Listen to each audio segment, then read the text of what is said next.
Good morning. Good morning. Guten Morgen. Guten Morgen and good morning. And what's the other one? Not Oro, it's probably Tschüss and Ciao and Salam and what's the other ones that I know? Pronto. That probably doesn't make sense, but yes, and all the other good mornings and hellos that we know. To everybody, United Kingdom and the Drive Time live session with Lakhi Singh, the property fixer. It's the end of the week, and the saying of the weekend is, it is better, I'm trying to get it right,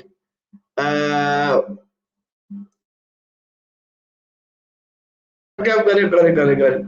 That which is coming is better than that which has passed.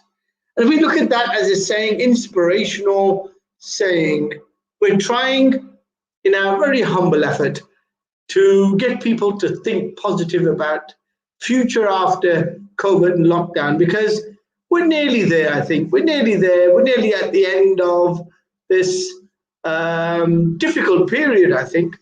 Although people are saying the virus will keep appearing and keep popping in and out in different variations and whatnot. But generally, I think the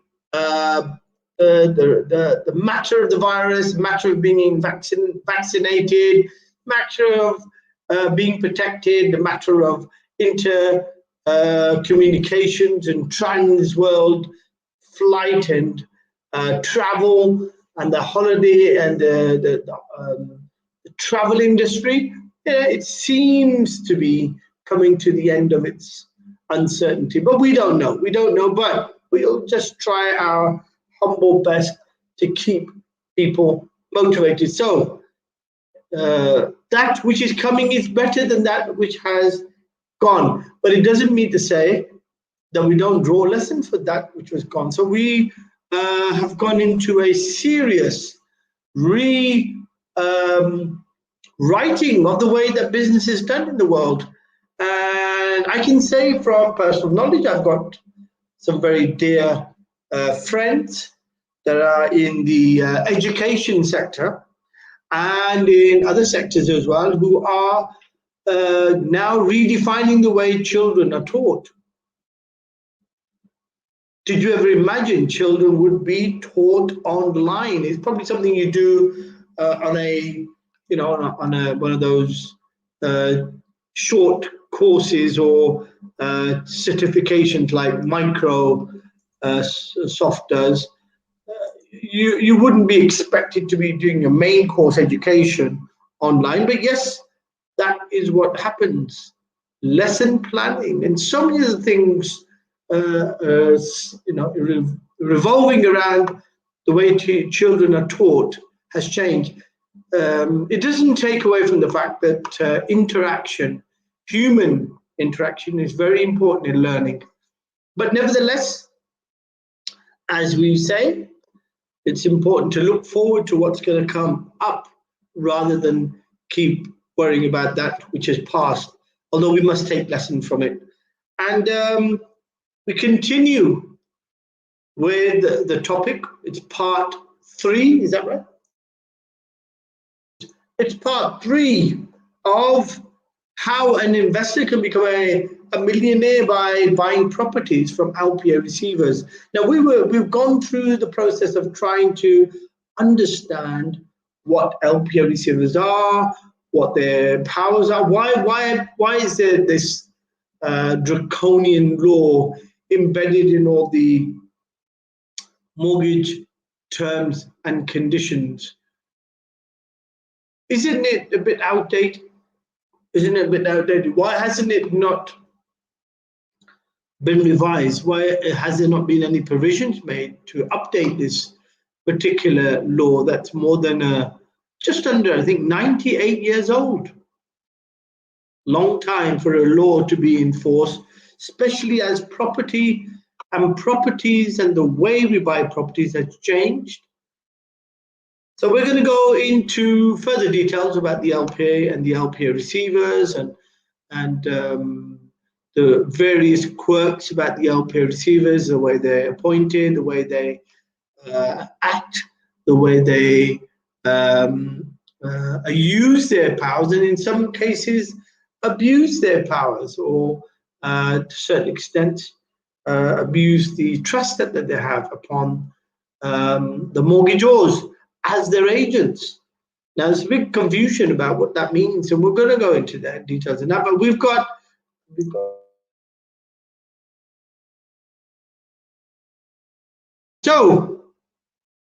so we have the famous Lakhi Singh, the mixer, the Iksa, the trickster, the Dixer, the moonwalker, the orca, the stalker, the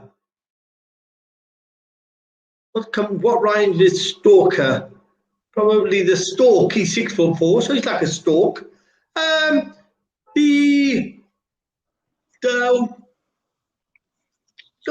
mork, if there's such thing as a mork, of the square mile, Mayfair and the square mile. Lakhi Singh, where are you this morning? What's the weather like?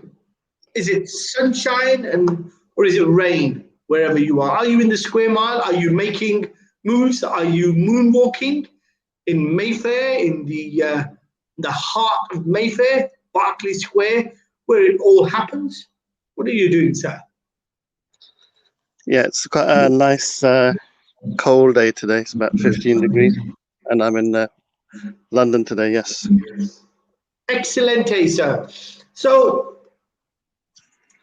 we continue. First, I mean, the weekend. The saying for the weekend is it's better to look forward to things which are coming up rather than being worried or emotional about things that are past.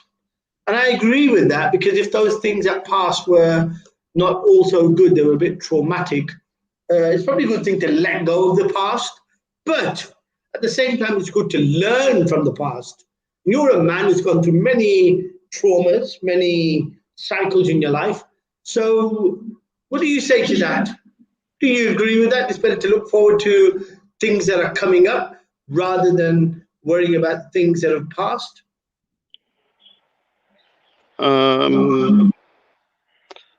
Yeah, I tend to look at more the future and try to learn from the past and try and be in the present. Yes. Okay. So that makes a lot of sense. Looking to the future, learning from the past. I think that's a good lesson to take from that saying. And we're going to continue the topic: how an investor can become a millionaire by, purchasing property from LPA receivers. It's a tricky topic because we don't understand what LPA receivers are.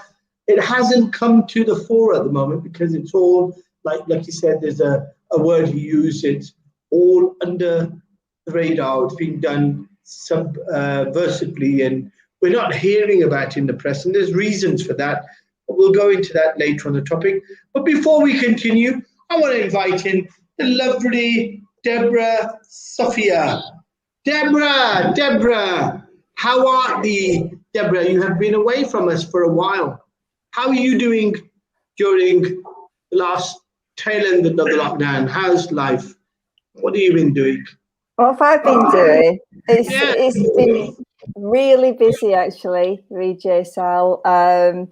With my frequency business, which is like really taken off. So that's been my main focus, as well as living with my dad and looking after him, and also taking some time out as well. I don't know if anybody else has experienced this, but over the last few weeks, the Schumann resonance has been really spiking. We've gone through the Lionsgate portal, and on the 11th of the 8th of the 8th and the 11th of the 8th, we were getting spikes in the Schumann resonance. And I think on the 12th, I mean, normally, if for people who aren't aware, the Schumann resonance is like the heartbeat of Mother Earth.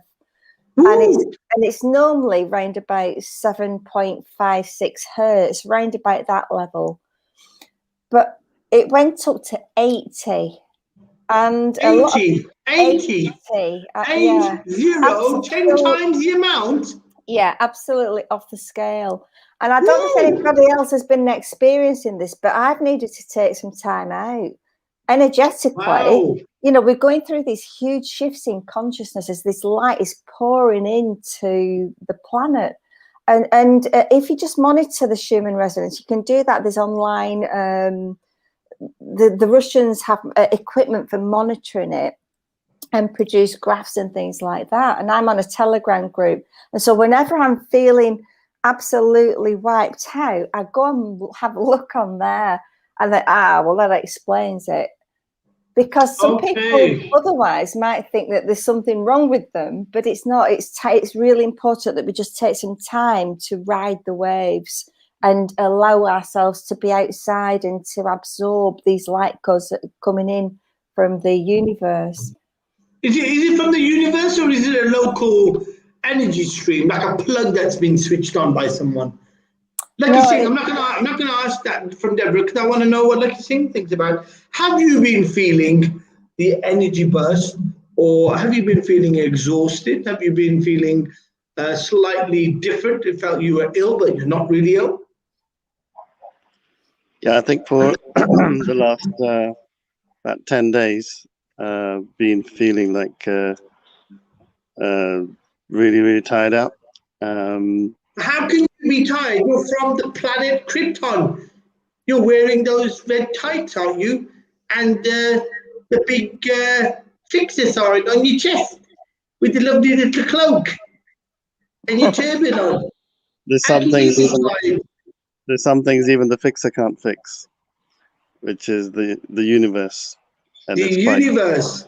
So yeah, the question is still the same to you, Fixer. Is it actually the universe, or is it someone that switched on a plug on the planet?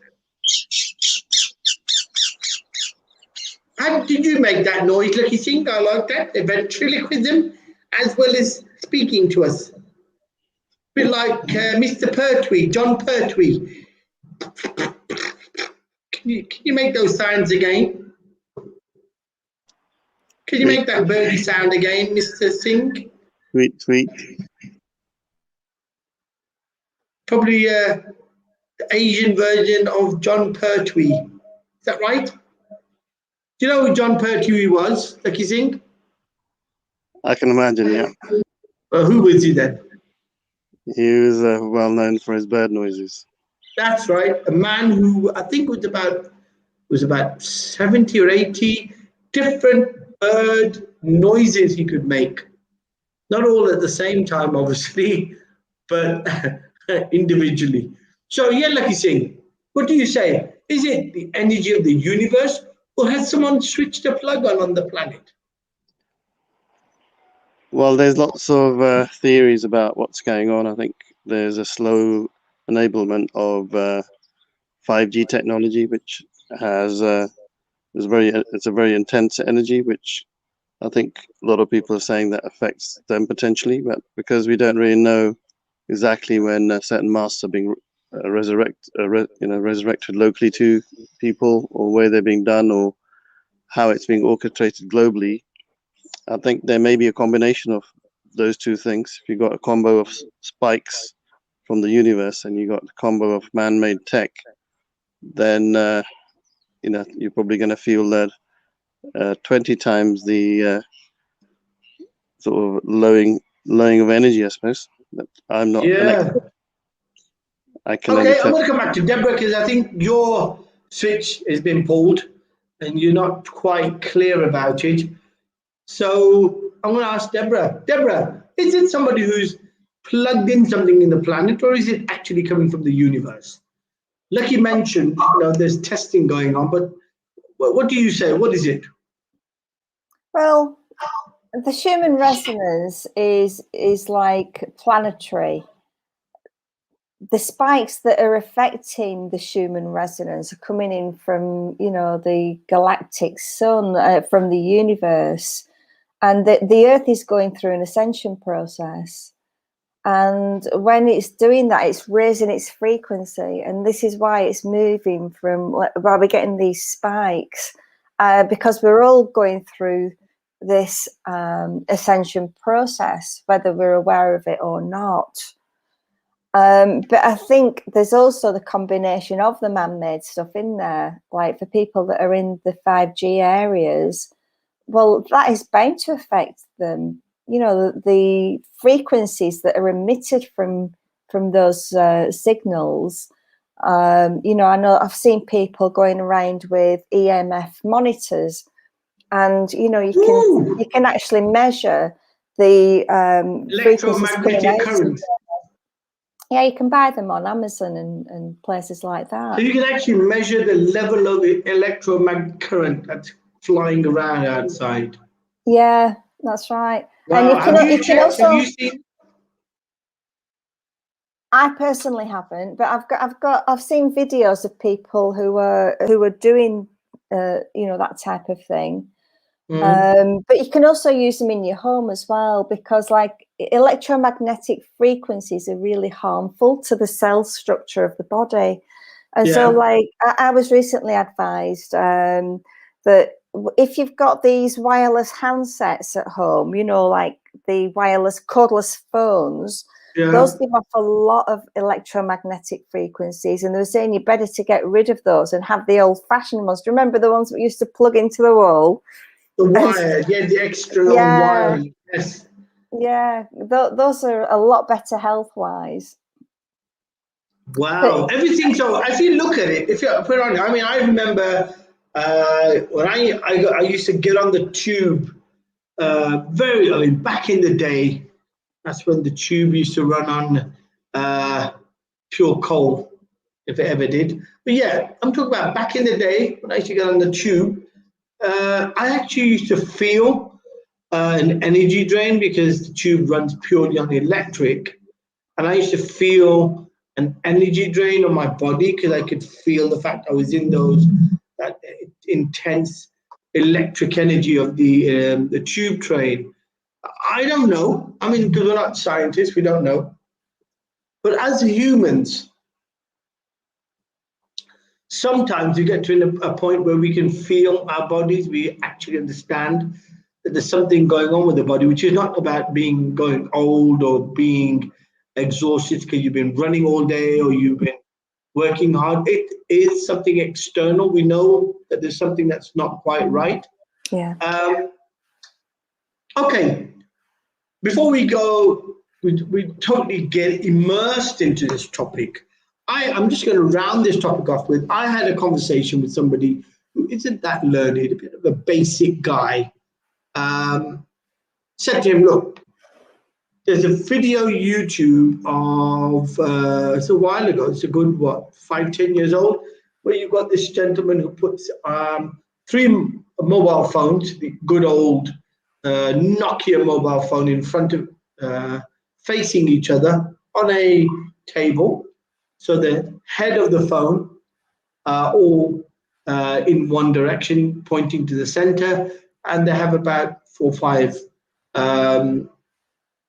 popcorns, unfried popcorns in the middle. All 3 phones rang at the same time, and those popcorn grains basically fry, they pop. Now, I asked him to go and try that, and he did it, and he said, actually, it does work.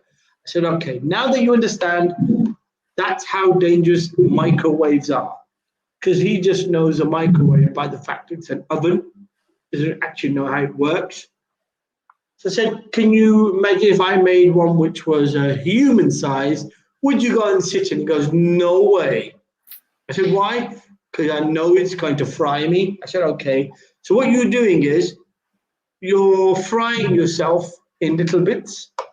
Now, if we had a complete environment where these microwaves have been switched on and their frequency is being increased and decreased, can you understand there may be things that are going to affect us as a human of mankind, because I think the concept of the energies on the planet are being, changed. We are going through a new age. We've come, it's similar to the industrialization when we moved into the early 1900s, and all of a sudden, trains, weaponry, everything changed. And I think we're coming to that point that this century has now brought in the change in the way that we're doing business and we're communicating.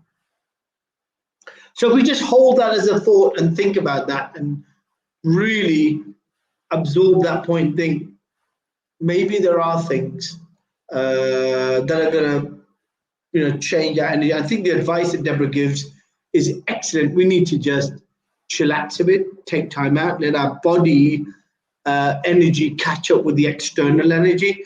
Because even if you say the energy is from the universe, it still is 10 times what we're used to.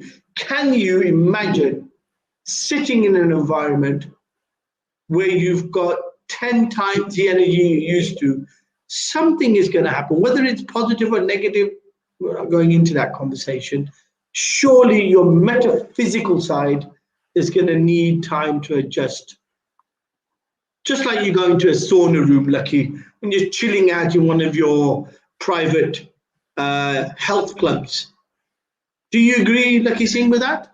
Does it take time to adjust when you go in and sit in one of your spas? Yeah, definitely does. I think you have to get used to the heat in the sauna, and if it's too hot, you can't go in. But if you went in and it was really cold and it slowly goes up to even a higher temperature, then it normally is. You probably find it easier to sort of manage it within your body.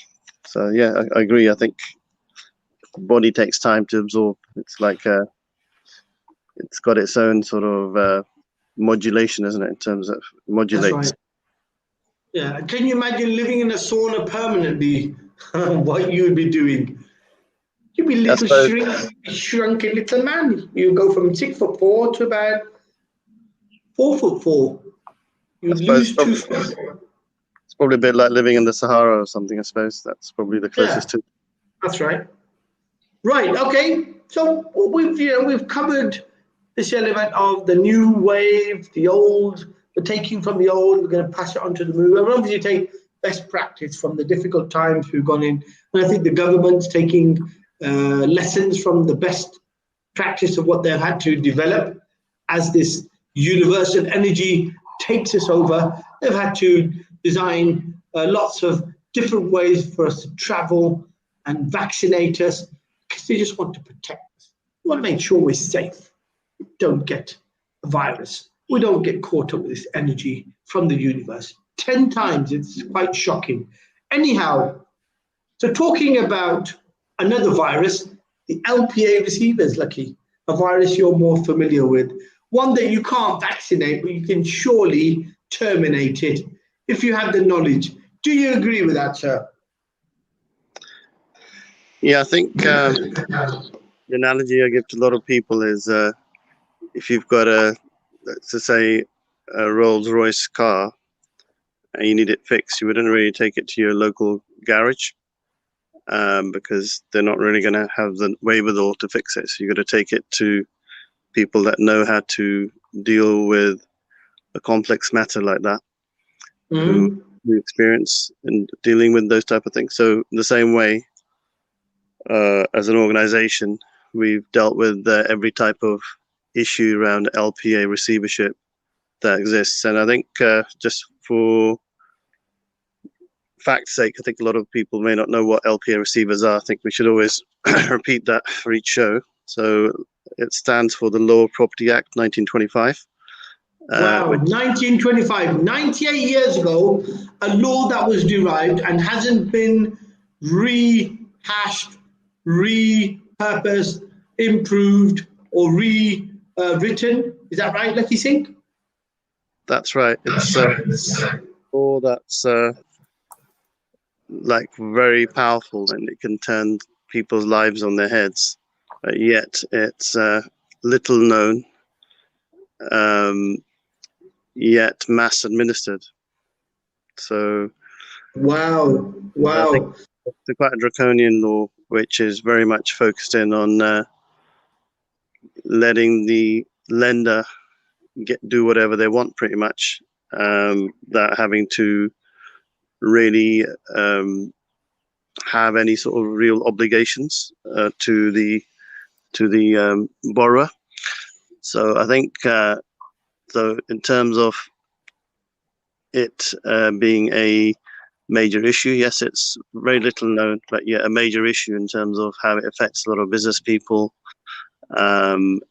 People that have taken out a bridge loan or a buy-to-let loan, or have taken out a commercial loan in an office building or an industrial unit, and if suddenly they find they can't pay their mortgage, they've gone into arrears, then literally allows the bank to appoint a surveyor, law firm, estate agent, or insolvency practice to come and change your locks and take over your property with very little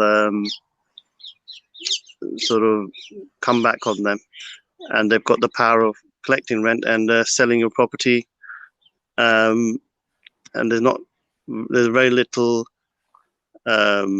you can do about it, or at least there's a perceived understanding that there's very little. Aren't you regarded a bit as the Superman against the Law Property Act receivers? Aren't you a bit of a maverick? Aren't you one of the very few leading experts in dealing with the LPA receivers and tackling them?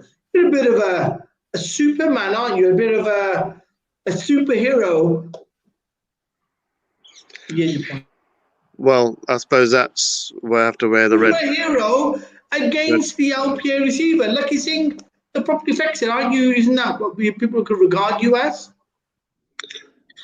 Yeah, it's, in short, yes. I suppose you could call me that in some ways, because we have been known to fly in and at least swoop away the problem and let people land on their feet. So because we've been dealing with stopping repossession, we've become experts across the board. So we do also help homeowners who are about to get repossessed, or people that are about to go into insolvency, or people that have got an HMRC issue and the HMRC's being very hard on them. So we've become quite comprehensive and almost a superpower, I'd say. You're right. Okay, so HMRC, they appoint LPA receivers as well, do they, Lakhi Singh? No, what I'm saying is that there's lots of other types of issues where organizations can go in quite hard. And HMRC is known to go in quite hard in terms of, taking people to court and trying to repossess them if certain tax bills aren't paid. Repossess them, right. Okay, so HMRC have the right of repossession, do they? They have the right of making people bankrupt if they don't get paid taxes. So you said repossession. I thought maybe they were trying to repossess you. Discussions of that are from them appointing trustees, or in bankruptcy, appoint official receivers who can then. Yeah, but are they the same as the LPA receivers, Lakhi? Because it seems as if you've opened up another topic for us. Yeah, I think it's important that people realize there's lots of different types of receivership. So if insolvency practitioners are also called receivers as well. So receivers in trust. That's right. Okay, before we continue, we go into another area. I want to come back to Deborah. I hope you haven't gone to sleep, Deborah, because obviously it's not the focal of your main knowledge. But do you think the energies of the universe are affecting things like the LPA receivers? I think the whole system is wrong. And I think, to put people out of the homes and onto streets and things like this is completely immoral. Everybody has the right to shelter and to clean water and to warmth and to food.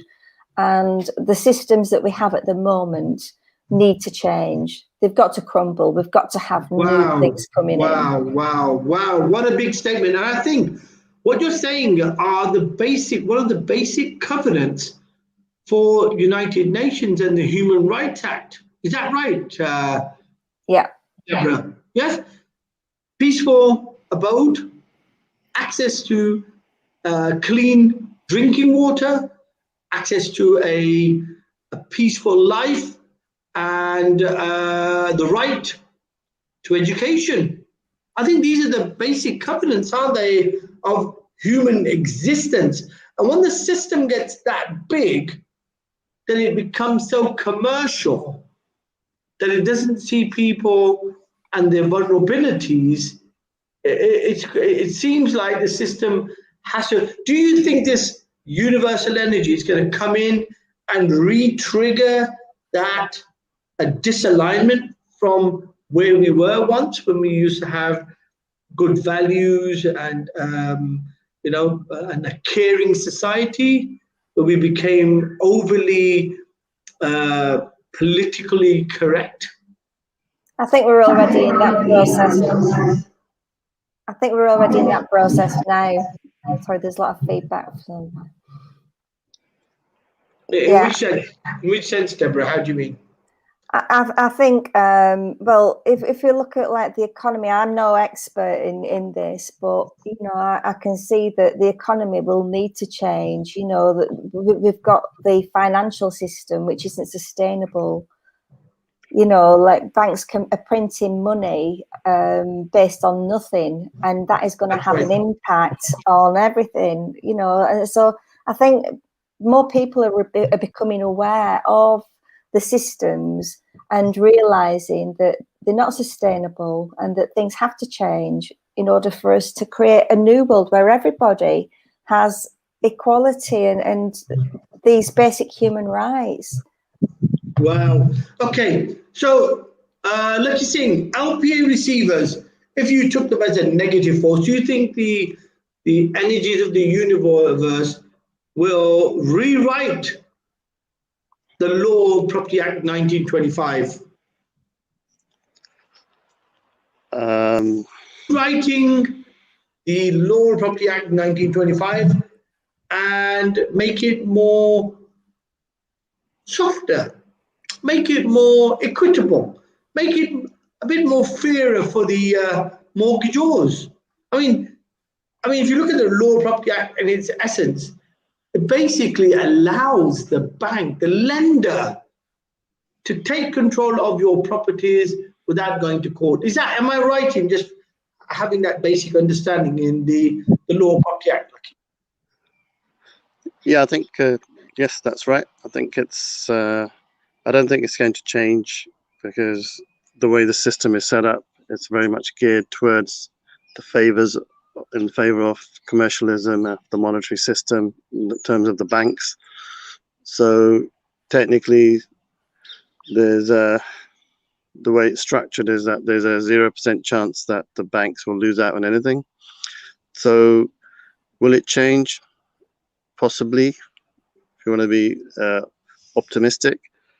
What the chances that you know, the system will change to allow something that to happen? Very little, because we've got a capitalist system that breeds on money makes money. So unless we change to some sort of trading system and it's based upon more a fairer society, some form of socialism, I don't think it's ever going to change. Wow. Can you, Deborah, see yourself going to the local shop, exchanging a loaf of bread for a goat or something? What do you think? Do you think that's going to happen? What Lakhi says, it has to be rewritten, it has to be more back to the basics? Or do you think it's going to stay the same? I think a lot of people already barter. Bartering's been going on since time began. I remember when I was running my secretarial and office service business in 1983, No, sorry, Woo! 1987. Sorry, yeah, 1987. 1987. I used to barter, Wow. you know, like I'd do CVs in exchange for, like, I remember doing a printing a CV job for a printer, and he paid me in paper, which was really valuable to me. This beautiful paper, which would have cost me a fortune to buy. And so it met both our needs, because he got a fantastic CV. I got this paper, and then he wanted CVs for all his family, and I ended up with all this stock of like fabulous paper. And what's wrong with that? You know, why not? Look, I mean, the point is that there is a question that's being, I mean, look, quantitative easing, that's what it's called, printing excuse me, printing fiat currency without an underlying value. Quantitative easing, that's what they called it. The clever bankers, the clever accountants behind the banks, they gave it a sexy name, and they started to print money, calling it quantitative easing. And I think even coming in at a basic level, looking at it, it's quite obvious. If you keep printing money, if you've got anything to secure that money, there's bound to be some, it's going to be some reaction, some stop point on that. So if the printing of false or unsecuritized money is going to lead to an ultimate crash, what do you think is going to happen with the LPA receivers? Lakhi, is that going to become more prevalent? Is it going to be more common? Are you seeing that it's going to be a big tsunami of very covert repossessions happening across the economy? I think it's very difficult to say, but I think the covert repossessions are actually happening at this very moment. It's happened over the last year. So during COVID-19, there's been hardly any press. Nobody's really reported on anything else apart from a pandemic.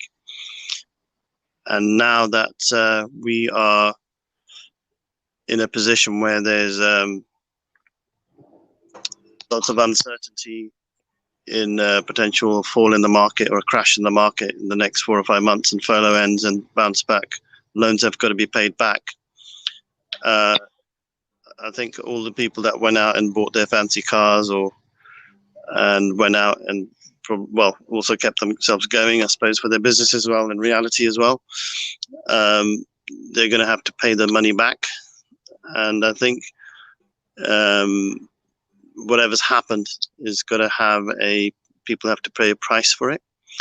And the price is going to be potentially people that probably will get caught unawares that something like the receivers can actually come and take the property over and have the power of sale. So I think it's already happened.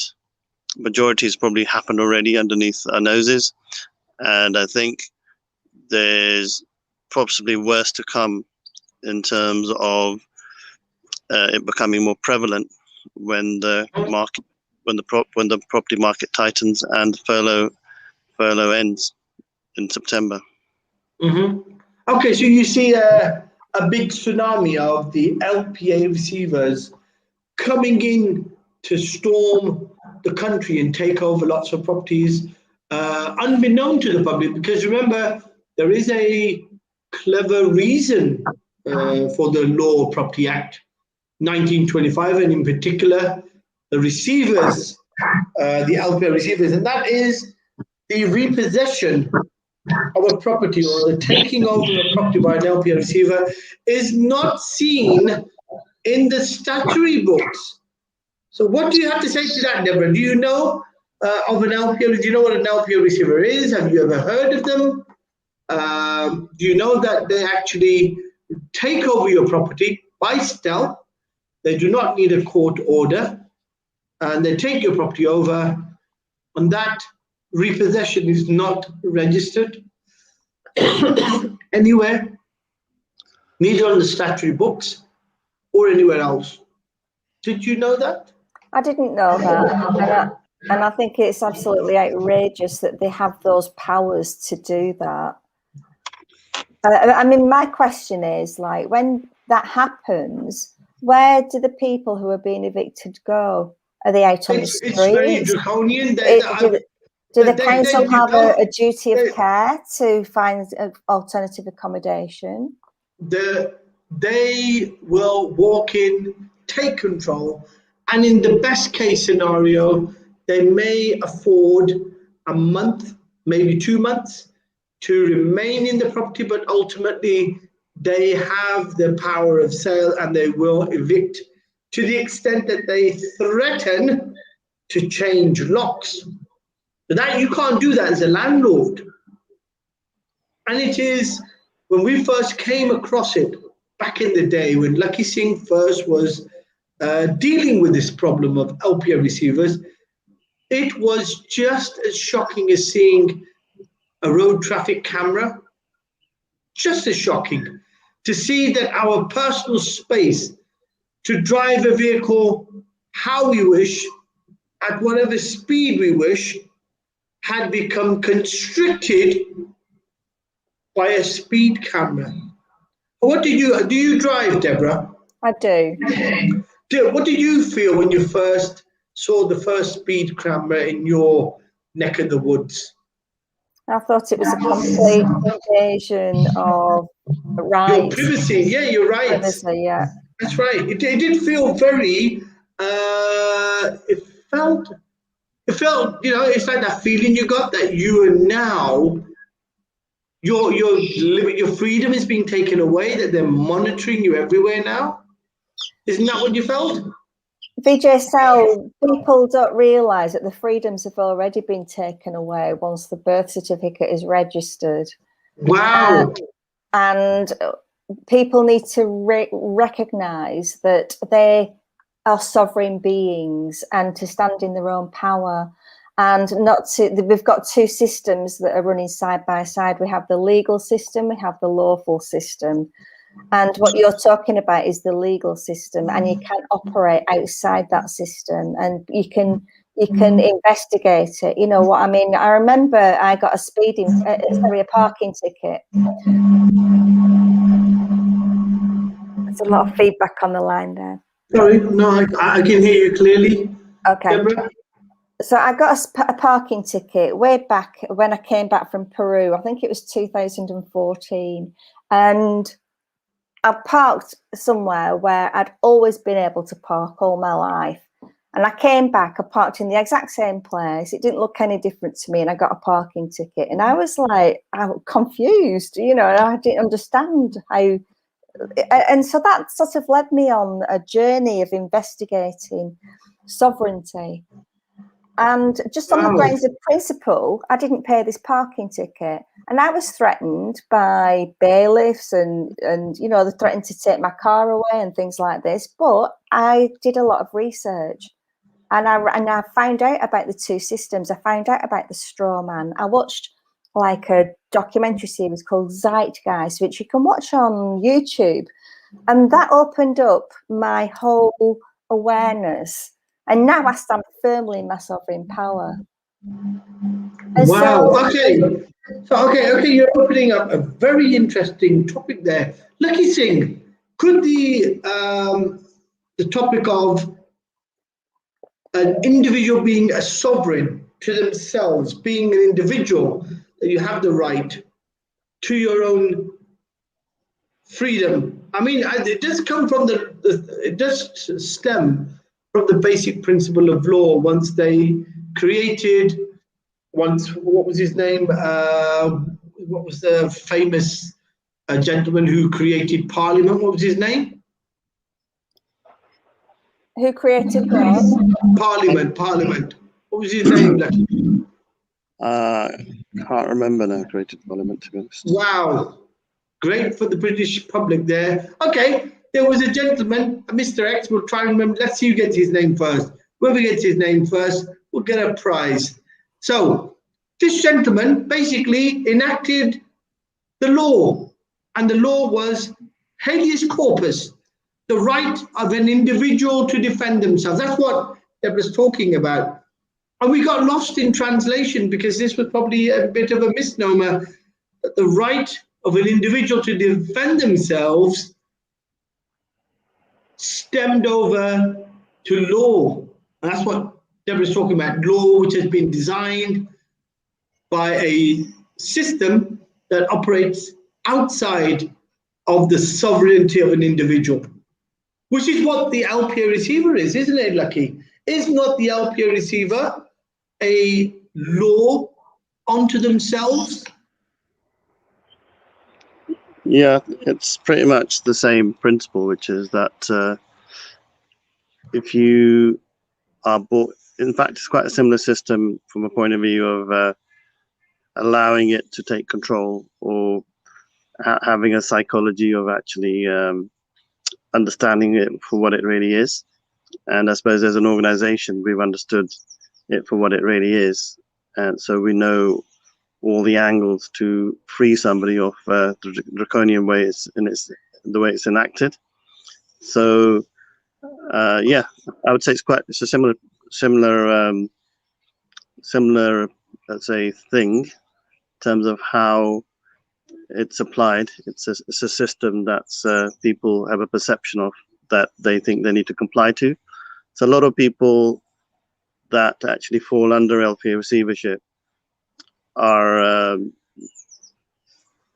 unaware that if they did their research or understood the type of things that we did in a lot more detail, that reality, there's no strength behind it at all. So there's a question on to you, Lakhi Singh. When you go in and you fight the LPA receiver, are you wearing your cloak and your tights with your little black fixer shorts? How do you do that? Do you fight against the LPA receiver literally using the law, or do you fly in a bit like Superman, like Spider-Man, certain cases? Are you a bit of a Spider-Man or a Superman, or are you just very, very aware of the Law of Property Act? Well, I think first suggestion you made probably sounds a bit more exciting, going out in a cape and wearing tight pants. But the reality is that it's all about knowledge, experience, and implementing a solution for people with these sort of situations. So yeah, it's definitely more about how to unravel things in a way that allows people to get out of the problem. So it's more about understanding the technicalities behind these things, and it is about research, implementation, experience, and been doing it for 15 years now. So we've seen every single angle to it. Yeah, it is very. I mean, it's just like Deborah said. It's like a system outside the system. You've been led to believe that you're an individual, you're a sovereign. You have the right to defend yourself. You have the right to your own defense, which is the law of habeas corpus, the right of an individual to defend themselves. And yet they've created a whole system that says, well, you're going to go through this system. It's got to be an SRA regulated solicitor. He can only attend for you in court. Best case, you can have a friend of the defendant, but even then, if the judge doesn't allow you, you can't be there. And then if you go to a higher court, you need a barrister. If you don't have a barrister, the judges won't listen to you. Is that the same, Deborah? Is that really what you said? I mean, doesn't that really highlight what you're saying? That we have had our sovereignty as individuals, even though they talk about habeas corpus. Anybody remember the name of the famous gentleman who enacted Parliament after the what was it? The movement. Got the name of it. Magna Carta. No, Magna Carta is the law that was drafted. It was somebody who did that. I can't remember his name now, but we'll come to it. Yes, Deborah. I mean, You talk about energy fields, don't you?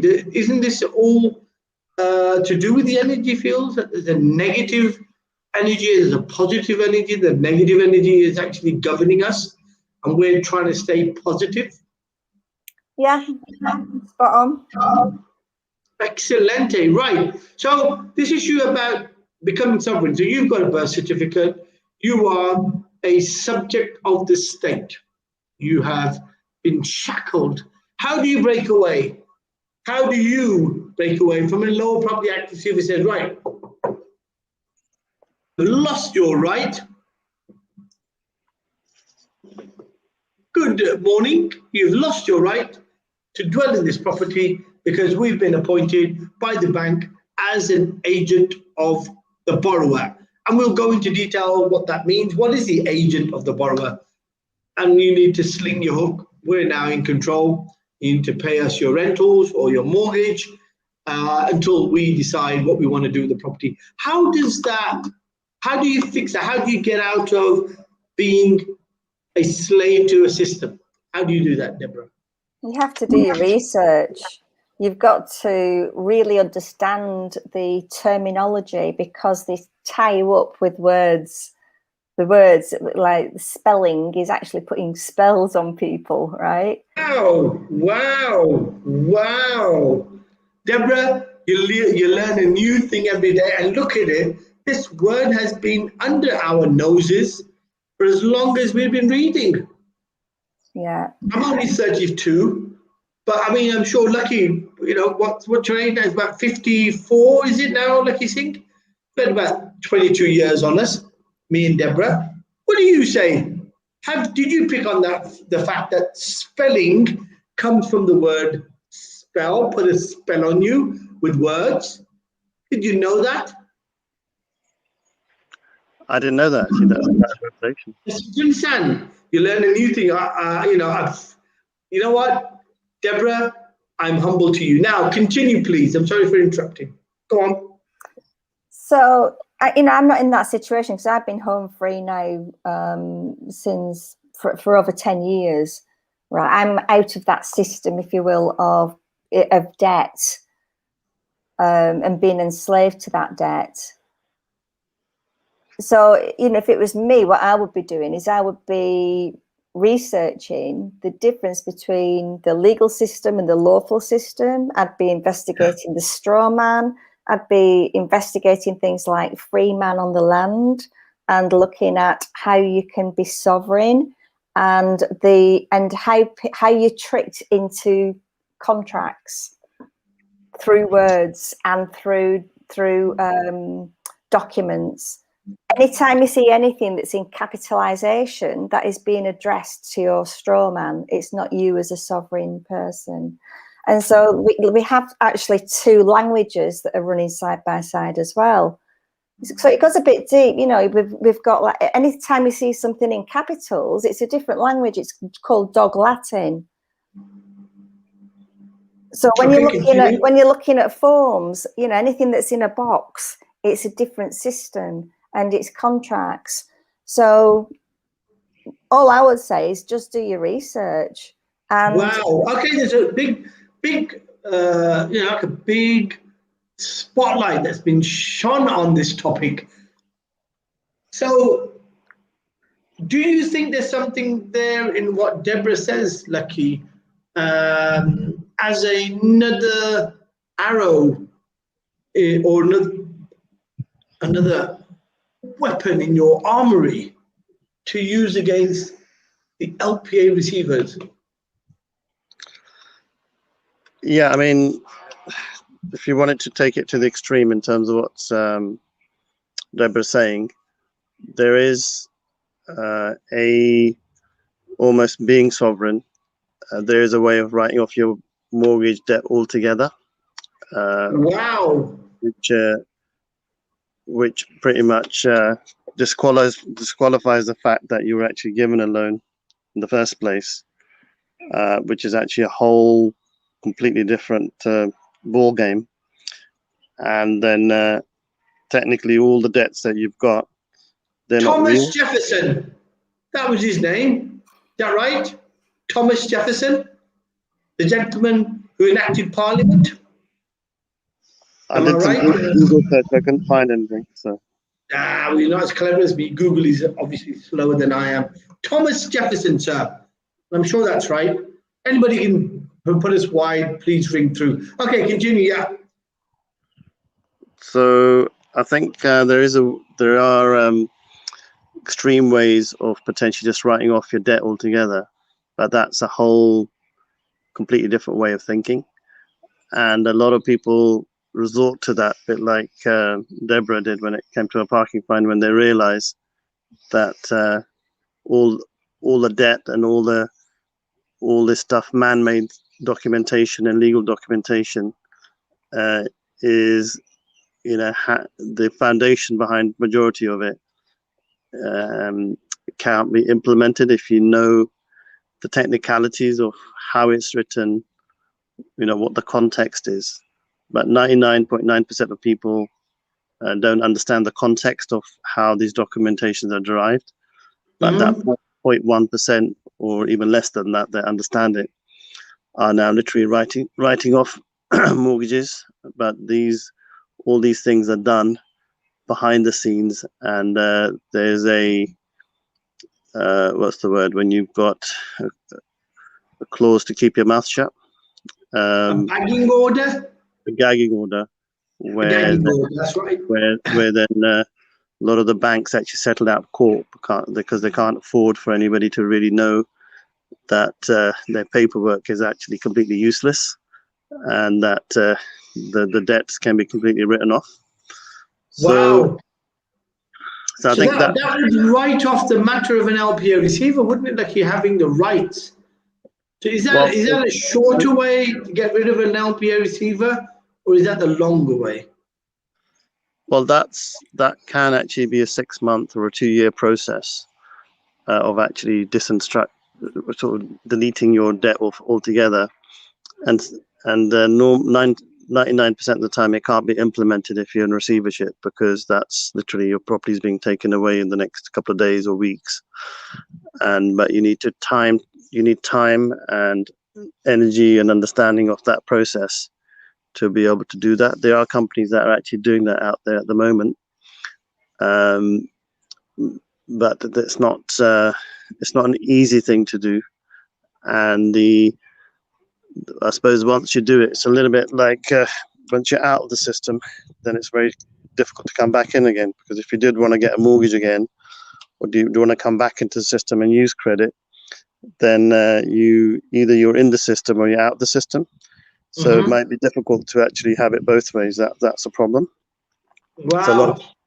So there's a lot of we did do about a year's worth of research into it about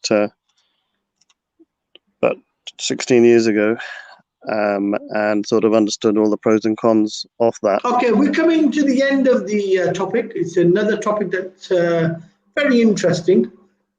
Deborah, last few words.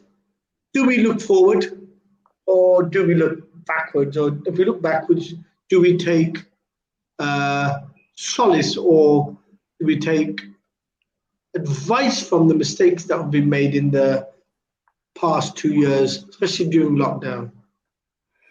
I think we take learnings from the past, we get contrasts from anything that's in the past, and we use that to create our own future.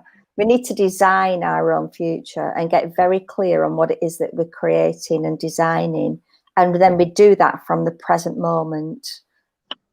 Excellent. And is there a way that you can tap into the energies of the universe to assist us to repel the LPA receivers? Well, of course. I mean, I'm tapping into the energies of the universe at the moment with my little frequency device. I'm running a program called Wealth and Abundance, actually, which have wealth and abundance frequencies, which harmonize you and attract